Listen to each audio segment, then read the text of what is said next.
Django pour cette 4e et dernière interview faite sur le mondial du tatouage. Je dis interview avec des petits guillemets parce qu'en fait il n'y avait pas vraiment de questions posées et répondues, puisqu'en fait le mec est un japonais qui parle anglais mais qui est ultra concentré sur ce qu'il est en train de faire parce qu'il est en train de faire du tebori, donc j'allais pas lui poser 100 milliards de questions, vous voyez, mais c'était quand même intéressant de le voir faire, et comme en plus il a quand même accepté que je le filme, bah, j'allais pas juste jeter les images.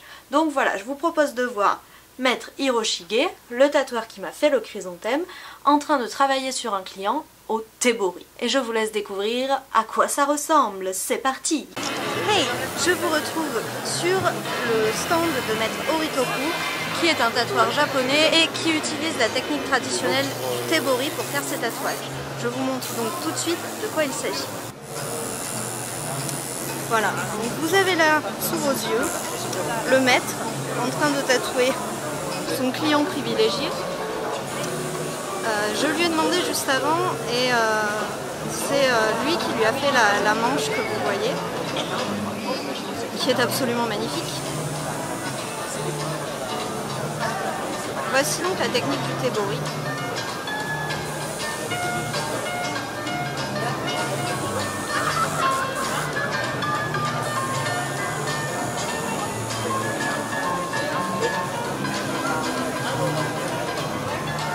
Il n'utilise pas le dermographe comme la plupart des tatoueurs dont j'ai pu vous parler auparavant, mais il utilise cette aiguille, ce pic, et c'est lui qui gère la profondeur, la quantité de couleur, la quantité d'encre qui va incruster dans la peau, la vitesse.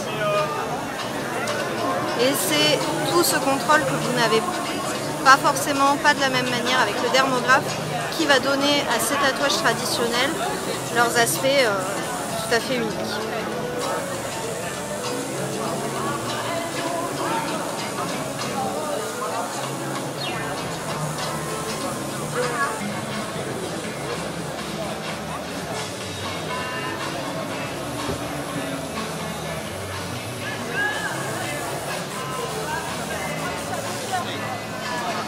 Voilà donc pour le tebori japonais, vous avez eu un petit aperçu de ce que ça donne en vrai. On va les laisser travailler. Bon courage à eux. Alors effectivement, beaucoup moins de discussions que dans les précédentes interviews, certes, mais je me suis dit quand même c'était intéressant de vous le montrer parce qu'on voit ici une technique qu'on ne voit pas en France, je pense. Voilà, je crois qu'on ne la voit pas en France. Vous avez pu voir à quoi ressemble une pièce faite au tebori, vous avez pu voir à quoi ressemble un client qui est en train de se faire tatouer au tebori, et vous avez pu voir à quoi ressemble l'outil, tout simplement, du tebori. J'espère que cette série d'interviews vous a plu.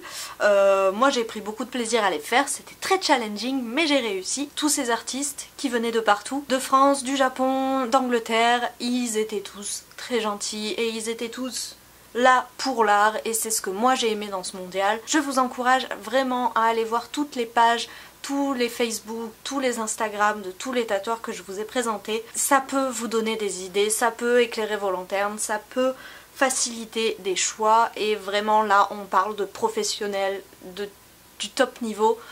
Donc voilà! Moi j'ai pris beaucoup de plaisir à faire ces vidéos, j'espère que vous avez aimé ces petites interviews. N'hésitez pas à me le dire dans les commentaires, en aimant la vidéo ou en vous abonnant. Après tout, n'oubliez pas que moi aussi je fais ces vidéos pour vous et que ce serait sympa d'avoir un petit peu de retour. Cela conclut notre session interview au mondial du tatouage.